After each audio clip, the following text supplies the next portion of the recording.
ভারতের পারমাণবিক অস্ত্র ভান্ডারের নিরাপত্তা নিশ্চিত করতে বলল পাকিস্তান। ভারতে পারমাণবিক পদার্থ চুরির তদন্ত চেয়ে আন্তর্জাতিক পারমাণবিক শক্তি সংস্থা IAEA কে আহ্বান জানিয়েছে পাকিস্তান। একই সঙ্গে ভারতে পারমাণবিক ও তেজস্ক্রিয় পদার্থ চুরির একাধিক ঘটনা ও এ সংক্রান্ত নিরাপত্তা ঘাটতির বিষয়টিও সামনে এনেছে দেশটি। এর পাশাপাশি ভারতকে তাদের পারমাণবিক অস্ত্র ভান্ডারের নিরাপত্তাও নিশ্চিত করতে বলেছে পাকিস্তান। শুক্রবার এক প্রতিবেদনে এই তথ্য জানিয়েছে পাকিস্তানি সংবাদ মাধ্যম দ্য ডন। সংবাদ মাধ্যমটি বলছে, পাকিস্তান বৃহস্পতিবার আন্তর্জাতিক পারমাণবিক শক্তি সংস্থা IAEA কে আহ্বান জানিয়েছে যেন ভারতে পারমাণবিক পদার্থ চুরি ও কালোবাজারি সংক্রান্ত ঘটনা তদন্ত করে তারা। পাশাপাশি পাকিস্তানের পারমাণবিক কর্মসূচির ওপর নজরদারি চালাতে ভারতের প্রতিরক্ষা মন্ত্রী রাজনাথ সিং এর আহ্বানও প্রত্যাখ্যান করেছে ইসলামাবাদ। পাকিস্তানের পররাষ্ট্র মন্ত্রণালয় এক বিবৃতিতে জানিয়েছে, ভারতে পারমাণবিক ও তেজস্ক্রিয় পদার্থ চুরির একাধিক ঘটনা এবং নিরাপত্তা ঘাটতির প্রেক্ষাপটে পাকিস্তান এ বিষয়ে পূর্ণাঙ্গ তদন্ত চায় এবং ভারত যেন তাদের পারমাণবিক স্থাপনা ও অস্ত্র ভান্ডারের নিরাপত্তা নিশ্চিত করে। বিবৃতিতে আরো বলা হয়, IAEA এবং আন্তর্জাতিক সম্প্রদায়ের উচিত উদ্বিগ্ন হওয়া, কারণ ভারতে একের পর এক তেজস্ক্রিয় পদার্থ চুরি ও অবৈধভাবে তা পাচারের ঘটনা ঘটছে। দ্য ডন বলছে, ভারতের প্রতিরক্ষা মন্ত্রী রাজনাথ সিং এর সাম্প্রতিক মন্তব্যের প্রেক্ষিতে পাকিস্তানের মন্ত্রণালয় থেকে এই বিবৃতিটি দেওয়া হয়েছে। ভারত শাসিত কাশ্মীরের শ্রীনগরে সেনাদের উদ্দেশ্যে দেওয়া বক্তব্যে রাজনাথ বলেন, আমি মনে করি পাকিস্তানের পারমাণবিক অস্ত্রগুলো IAEA এর তত্ত্বাবধানে নেওয়া উচিত। প্রসঙ্গগত পাল্টাপাল্টি এই মন্তব্য এমন এক সময় সামনে এলো যখন সাম্প্রতিক পেহেলগাম হামলার পর দুই পারমাণবিক শক্তিধর প্রতিবেশী দেশ বড় ধরনের সামরিক উত্তেজনার মধ্যে দিয়ে গেছে। হামলার জন্য ভারত পাকিস্তান ভিত্তিক গোষ্ঠীগুলোকেই দায়ী করে। পরে সীমান্তে সংঘাত, গোলাগুলি বাড়ে এবং যুদ্ধাবস্থা তৈরি হয়, যা বিশ্বব্যাপী উদ্বেগ সৃষ্টি করেছিল।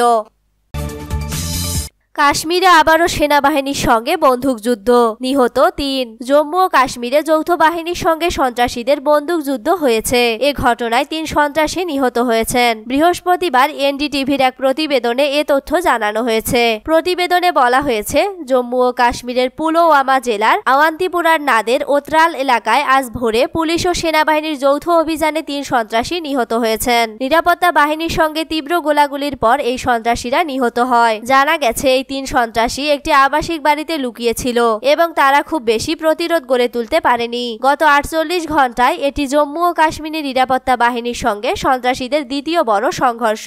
এর আগে গত মঙ্গলবার জম্মু ও কাশ্মীরের শোপিয়ানে নিরাপত্তা বাহিনীর সঙ্গে সংঘর্ষে আরো 3 সন্ত্রাসী নিহত হয়। সেই সংঘর্ষটি প্রথমে কলুগামে শুরু হয়েছিল এবং পরে শোপিয়ানের একটি বনাঞ্চলে ছড়িয়ে পড়ে। গোয়েন্দা তথ্যের ভিত্তিতে নিরাপত্তা বাহিনী সন্ত্রাসীদের গতিবিধি ট্র্যাক করে এই অভিযান চালায়। ভারতীয় সেনাবাহিনী এক্সে পোস্ট করে জানায়, মঙ্গলবার শোপিয়ানের শোয়েকাল কেলার এলাকায় সন্ত্রাসীদের উপস্থিতির নির্দিষ্ট গোয়েন্দা তথ্যের ভিত্তিতে রাষ্ট্রীয় রাইফেলস ইউনিট একটি অনুসন্ধান ও ধ্বংস অভিযান শুরু করে। অভিযানের সময় সন্ত্রাসীরা ভারী গোলাবর্ষণ শুরু করে এবং তীব্র গোলাগুলির পর 3 জন কট্টর সন্ত্রাসী নিহত হয়। অভিযান এখনো চলছে। জম্মু ও কাশ্মীরে নিয়মিতভাবে বেশ কয়েকটি অভিযান চালানো হচ্ছে, বিশেষ করে গত 22 এপ্রিল পেহেলগামে সন্ত্রাসী হামলার পর, যেখানে 26 জন নিহত হয়েছিল।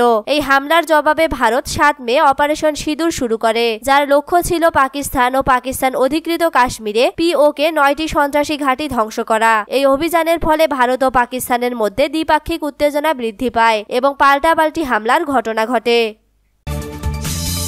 আপনি রাতে ঘুমান কিভাবে? সৌদি যুবরাজকে ট্রাম্পের প্রশ্ন।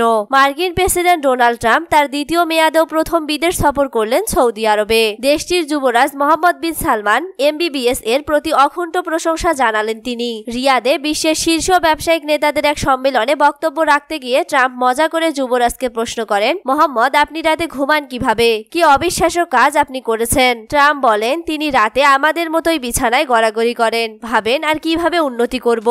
এ মন্তব্যে যুবরাজ হাসি দিয়ে সাড়া দেন এবং উপস্থিত শ্রোতারা দাঁড়িয়ে করতালি দেন। 78 বছর বয়সী ট্রাম্প সৌদি আরবের পরিবর্তনের ভূয়সী প্রশংসা করে বলেন, সমালোচকরা মনে করত এটা সম্ভব না, কিন্তু গত 8 বছরে সৌদি আরব তাদের ভুল প্রমাণ করেছে। আমি তাকে অনেক পছন্দ করি, খুব বেশি পছন্দ করি। যুক্তরাষ্ট্র ও সৌদি আরবের মধ্যে ঘনিষ্ঠ সম্পর্কের অঙ্গীকার পুনর্ব্যক্ত করে ট্রাম্প ঘোষণা দেন, MBBS এবং তুরস্কের প্রেসিডেন্ট এরদোগানের অনুরোধে তিনি সিরিয়ার ওপর থেকে নিষেধাজ্ঞা তুলে নিচ্ছেন। এ সময় ট্রাম্প রসিকতা করে বলেন, ক্রাউন প্রিন্সের জন্য আমি কি না করি। ডোনাল্ড ট্রাম্প সৌদি আরবকে বিশ্বের সর্বশ্রেষ্ঠ দেশ বলে অভিহিত করেছেন। তিনি সৌদি নেতৃত্ব, অর্থনৈতিক রূপান্তর এবং বৈশ্বিক মঞ্চে দেশটির ক্রমবর্ধমান প্রভাবের ভূয়সী প্রকাশ করেছেন। সৌদি নেতাদের উদ্দেশ্যে ট্রাম্প বলেন, আপনারা বিশ্বের অন্যতম সমৃদ্ধ দেশ। রিয়াদ একটি বৈশ্বিক বাণিজ্য কেন্দ্র হয়ে উঠবে। মধ্যপ্রাচ্যের ভবিষ্যৎ এখান থেকেই শুরু। সৌদি যুবরাজ মোহাম্মদ বিন সালমানকে দিনরাত পরিশ্রমী নেতা হিসেবে বর্ণনা করে ট্রাম্প। আবারও ভারত পাকিস্তানের পাল্টাপাল্টি করা পদক্ষেপ। আবার পাল্টাপাল্টি করা পদক্ষেপ নিয়েছে ভারত পাকিস্তান। দুই দেশই জানিয়েছে গুপ্তচর বৃত্তির অভিযোগে পাল্টাপাল্টি কূটনীতিকে বহিষ্কার করা হয়েছে। বুধবার ভারতের সংবাদ মাধ্যম দ্য হিন্দুর এক প্রতিবেদনে এ তথ্য জানানো হয়েছে। প্রতিবেদনে বলা হয়েছে, ভারতের পাকিস্তান হাই কমিশনের একজন কর্মীকে গুপ্তচর বৃত্তির অভিযোগে বহিষ্কারের একদিন পর পাকিস্তান ইসলামাবাদে ভারতীয় হাই কমিশনের একজন কর্মচারীকে বহিষ্কার করা হয়েছে। ভারতের পররাষ্ট্র মন্ত্রণালয় ME পাকিস্তান হাই কমিশনের একজন কর্মকর্তাকে পার্সোনা নন গ্রাডা PNG ঘোষণা করে তাকে গুপ্তচর বৃত্তির অভিযোগে বহিষ্কার করে। এই সিদ্ধান্ত পাকিস্তানে সার্চ দ্য অ্যাফেয়ার সাদ ওয়াররাইসকে একটি ডেমার্শের মাধ্যমে জানানো হয়। এতে ওই কর্মচারীকে 24 ঘন্টার মধ্যে ভারত ত্যাগ করতে বলা হয়। হিন্দুস্তান টাইমস জানিয়েছে, পাঞ্জাবে 2 ব্যক্তির গ্রেফতারের পর এমন পদক্ষেপ নেওয়া হয়েছে। তাদের বিরুদ্ধে পাকিস্তান হাই কমিশনের একজন কর্মচারীর সঙ্গে গুপ্তচর বৃত্তির অভিযোগ করা হয়েছে। পাকিস্তানের পররাষ্ট্র মন্ত্রণালয় এক বিবৃতিতে জানিয়েছে, ইসলামাবাদে ভারতীয় হাই কমিশনের একজন কর্মচারীকে তার বিশেষ মর্যাদার সঙ্গে সামঞ্জস্যহীন কার্যকলাপে জড়িত থাকার জন্য পার্সোনা নন গ্রাডা ঘোষণা করা হয়েছে। তাকে 24 ঘন্টার মধ্যে পাকিস্তান ত্যাগ করতে নির্দেশ দেওয়া হয়েছে। মঙ্গলবার ভারতীয় সার্চ দ্য অ্যাফেয়ার্সকে পররাষ্ট্র মন্ত্রণালয়ে ডেকে এই সিদ্ধান্ত জানানো হয়। পাঞ্জাব পুলিশ গত 11 মে ঘোষণা করে যে তারা গুপ্তচর বৃত্তির অভিযোগে 2 ব্যক্তিকে গ্রেফতার করেছে, যারা নয়াদিল্লিতে পাকিস্তান হাই কমিশনের একজন কর্মচারীর সঙ্গে যুক্ত ছিল। পুলিশের মহাপরিচালক গৌরব যাদব জানান, নির্ভরযোগ্য গোয়েন্দা তথ্যের ভিত্তিতে প্রথমে একজন ব্যক্তিকে গ্রেফতার করা হয়, যিনি ভারতীয় সেনাবাহিনীর গতিবিধি সম্পর্কে সংবেদনশীল তথ্য পাকিস্তান ভিত্তিক একজন হ্যান্ডলারের কাছে পাঠিয়েছিলেন। তার জবানবন্দির ভিত্তিতে দ্বিতীয় ব্যক্তিকে গ্রেফতার করা হয়। তদন্তে জানা গেছে, এই 2 ব্যক্তি গোপনীয় তথ্যের জন্য অনলাইন লেনদেনের মাধ্যমে অর্থ পেয়েছিলেন এবং পাকিস্তানি হ্যান্ডলারের নির্দেশে স্থানীয় অন্য এজেন্টদের কাছে তহবিল পাঠাতেন। গাজায় হাসপাতালেও হামলা চালালো ইসরায়েল। এক রাতে নিহত 81। ফিলিস্তিনের গাজায় ইসরায়েলি হামলায় কমপক্ষে 81 ফিলিস্তিনি নিহত হয়েছেন। এর মধ্যে দক্ষিণ গাজায় হাসপাতালে চালানো হামলায় প্রাণ হারিয়েছেন 30 জন, আর উত্তর গাজায় হামলায় মধ্যরাতের পর থেকে প্রাণ হারিয়েছেন কমপক্ষে 51 জন। মূলত হাসপাতালে হামলার কয়েক ঘন্টা পরই উত্তর গাজায় ওই হামলা চালায় ইসরায়েল। বুধবার এক প্রতিবেদনে এই তথ্য জানিয়েছে সংবাদ মাধ্যম আল জাজিরা। সংবাদ মাধ্যমটি বলছে, ইসরায়েলি বাহিনী গাজায় তীব্রতর করেছে এবং মধ্যরাত থেকে কমপক্ষে 51 জন ফিলিস্তিনিকে হত্যা করেছে বলে চিকিৎসকরা ও স্বাস্থ্যকর্মীরা জানিয়েছেন। নিহতদের মধ্যে 45 জন উত্তর গাজায় নিহত হয়েছেন। আল জাজিরা বলছে, দক্ষিণ গাজার ইউরোপীয় এবং নাসের হাসপাতালে ইসরায়েলি বাহিনী বোমা হামলা চালিয়েছে। কমপক্ষে 30 জনকে হত্যা করার কয়েক ঘন্টা পরেই সর্বশেষ হামলাগুলো শুরু হয়েছে। হাসপাতালে হওয়া ওই হামলায় নিহত হওয়া ব্যক্তিদের মধ্যে চিকিৎসা নিতে আসা একজন সাংবাদিকও রয়েছেন। এদিকে 2023 সালের অক্টোবর থেকে ইসরায়েলের গণহত্যামূলক যুদ্ধে নিহত ফিলিস্তিনিদের সংখ্যা বেড়ে কমপক্ষে 52,908 জনে পৌঁছেছে বলে মঙ্গলবার স্বাস্থ্য মন্ত্রণালয় জানিয়েছে। এছাড়া আহত হয়েছেন আরও 1,19,721 জন। স্বাস্থ্য মন্ত্রণালয়ের তথ্য অনুসারে গত 18 মার্চ থেকে গাজায় নতুন করে শুরু হওয়া ইসরায়েলি বিমান হামলায় এখন পর্যন্ত 2,780 ফিলিস্তিনি নিহত এবং আরও প্রায় 7,700 জন আহত হয়েছেন। ইসরায়েলের বর্বর এই হামলা চলতি বছরের জানুয়ারিতে কার্যকর হওয়া যুদ্ধবিরতি চুক্তি ভেঙে দিয়েছে। জাতিসংঘের মতে, ইসরায়েলের বর্বর আক্রমণের কারণে গাজার প্রায় 85% ফিলিস্তিনি বাস্তুচ্যুত হয়েছিলেন। এছাড়া অবরুদ্ধ এই ভূখণ্ডের অধিকাংশ অবকাঠামো ক্ষতিগ্রস্ত বা ধ্বংস হয়ে গেছে। এর আগে গত বছরের নভেম্বরে আন্তর্জাতিক অপরাধ আদালত গাজায় যুদ্ধাপরাধ এবং মানবতা বিরোধী অপরাধের জন্য ইসরায়েলি প্রধানমন্ত্রী বেঞ্জামিন নেতানিয়াহু এবং তার সাবেক প্রতিরক্ষা মন্ত্রী ইয়োভ গ্যালান্টের বিরুদ্ধে গ্রেপ্তারি পরোয়ানা জারি করে। অবরুদ্ধ এই ভূখণ্ডে আগ্রাসনের জন্য আন্তর্জাতিক বিচার আদালতে গণহত্যার মামলার মুখোমুখিও হয়েছে ইসরায়েল। মণিপুরে নিরাপত্তা বাহিনীর সঙ্গে বন্দুকযুদ্ধে 10 বিচ্ছিন্নতাবাদী নিহত।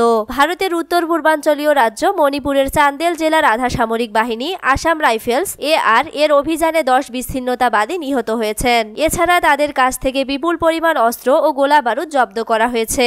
এক প্রতিবেদনে ভারতীয় সংবাদ মাধ্যম হিন্দুস্তান টাইমস বলেছে, বুধবার থেকে চান্দেল জেলার বিভিন্ন এলাকায় অভিযান পরিচালনা করছে আসাম রাইফেলস। সামাজিক মাধ্যম এক্সে ভারতীয় সেনাবাহিনীর ইস্টার্ন কমান্ড বলেছে, সুনির্দিষ্ট গোয়েন্দা তথ্যের ভিত্তিতে মণিপুরের চান্দেল জেলার খ্যাংজয় উপজেলার নিউ সামতাল গ্রামে অভিযান চালানো হচ্ছে। অভিযানে এ পর্যন্ত 10 জন বিচ্ছিন্নতাবাদী নিহত হয়েছে। লক্ষ্য অর্জন না হওয়া পর্যন্ত আমাদের অভিযান চলবে। প্রসঙ্গগত, মণিপুরে জাতিগত সংঘাতের শুরু 2023 সালের মে মাস থেকে। সে বছর 4 মে মণিপুরের হিন্দু ধর্মাবলম্বী মেইতেই জনগোষ্ঠীকে তফসিলি জাতি হিসেবে ঘোষণা করেন মণিপুরি হাইকোর্ট। উচ্চ আদালতের এই সিদ্ধান্ত বাতিলের দাবিতে প্রতিবাদ ফুঁসে ওঠে রাজ্যটির বৃহত্তম সংখ্যালঘু ও খ্রিস্টান ধর্মাবলম্বী জাতিগোষ্ঠী কুকি। কিন্তু খুবই অল্প সময়ের মধ্যে কুকিদের এই প্রতিবাদ বিক্ষোভ রূপ নেয় সাম্প্রদায়িক দাঙ্গায়। অশান্ত সেই পরিস্থিতির সুযোগে সক্রিয় হয়ে ওঠে বিদ্রোহী বিচ্ছিন্নতাবাদীরা। এই বিচ্ছিন্নতাবাদীদের অধিকাংশই কুকি এবং জো জাতিগোষ্ঠীর। 1.5 বছরেরও বেশি সময় ধরে চলা এই জাতিগত সংঘাতে মণিপুরে নিহত হয়েছেন 250 শতাধিক মানুষ এবং বাড়িঘর ছেড়ে বাস্তুচ্যুত হতে বাধ্য হয়েছেন আরো কয়েক হাজার। এখনও রাজ্যের পরিস্থিতি শান্ত হয়নি। গাজা দখল করে ফ্রিডম জোন বানাতে চান ট্রাম্প। ফিলিস্তিনের গাজার ওপর দখলদার ইসরায়েল সামরিক আগ্রাসন চালাচ্ছে বলে সেটিকে দখলে নিতে চান ডোনাল্ড ট্রাম্প। মার্কিন প্রেসিডেন্ট এই অঞ্চলকে দখল করে সেটিকে ফ্রিডম জোন ঘোষণা করতে চান। বৃহস্পতিবার মিডল ইস্ট সফরের 3য় দিনে কাতারে এমন মন্তব্য করেছেন প্রেসিডেন্ট ট্রাম্প। তিনি জানিয়েছেন, গাজা নিয়ে তার একটি পরিকল্পনা আছে। যদি তিনি তা সফলভাবে সমাধান করতে পারেন তবে গর্বিত হবেন। ট্রাম্প বলেছেন, আমার কাছে গাজা নিয়ে একটি আইডিয়া আছে। আমেরিকাকে বিষয়টি নিয়ে ভাবতে দিন এবং এটিকে একটি মুক্ত অঞ্চল বানাই, এটিকে ফ্রিডম জোন বানাই। মার্কিন প্রেসিডেন্ট আরো বলেন, ইউনাইটেড স্টেটে যদি এটি পাই তাহলে গর্বিত হব।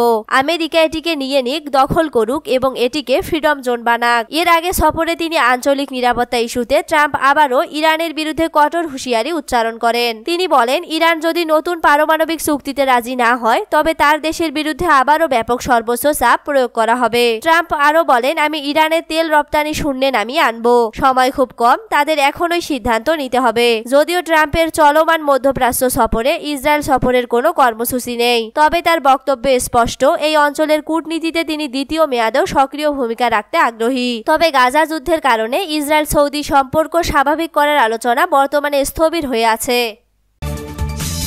শাহবাজের সঙ্গে আলোচনায় সম্মত ইমরান খান। পাকিস্তানের প্রধানমন্ত্রী শাহবাজ শরীফের সঙ্গে আলোচনায় রাজি হয়েছেন দেশটির প্রধান বিরোধী নেতা ও সাবেক প্রধানমন্ত্রী ইমরান খান। বৃহস্পতিবার এক প্রতিবেদনে এই তথ্য জানিয়েছে পাকিস্তানি সংবাদ মাধ্যম জিও নিউজ। প্রতিবেদনে বলা হয়েছে, পাকিস্তানের রাজনীতিতে নাটকীয় মোড় দেখা দিয়েছে। পাকিস্তান তেহরিক ই ইনসাফ পিটিআই প্রতিষ্ঠাতা এবং কারাবন্দী সাবেক প্রধানমন্ত্রী ইমরান খান প্রধানমন্ত্রী শাহবাজ শরীফের দেওয়া আলোচনার প্রস্তাবে সম্মতি দিয়েছেন। দ্য নিউজ ইন্টারন্যাশনাল বলছে, গত সোমবার আদিয়ালা জেলে দলের বর্তমান চেয়ারম্যান ব্যারিস্টার গহর আলী খান ইমরান খানের সঙ্গে সাক্ষাৎ করে সরকারের আলোচনার প্রস্তাব পৌঁছে দেন এবং ইমরান খান সে সময় আলোচনার অনুমতি দেন বলে বিশ্বস্ত বেশ কিছু সূত্র জানিয়েছে। তবে ইমরান খান পরিষ্কার করে দিয়েছেন, আলোচনাটি গোপনীয়ভাবে ও গণমাধ্যমের উপস্থিতি বা নজরের বাইরে হওয়া উচিত, যাতে ফলপ্রসূ সিদ্ধান্তে পৌঁছানো যায়। পিটিআই বলছে, এইবার আলোচনা হবে বেশ কৌশলী ও নীরবভাবে। দলটির ঘনিষ্ঠ সূত্র জানায়, পিটিআই এখন সরকারকে আনুষ্ঠানিকভাবে আলোচনায় এগোনোর জন্য অনুরোধ জানাবে।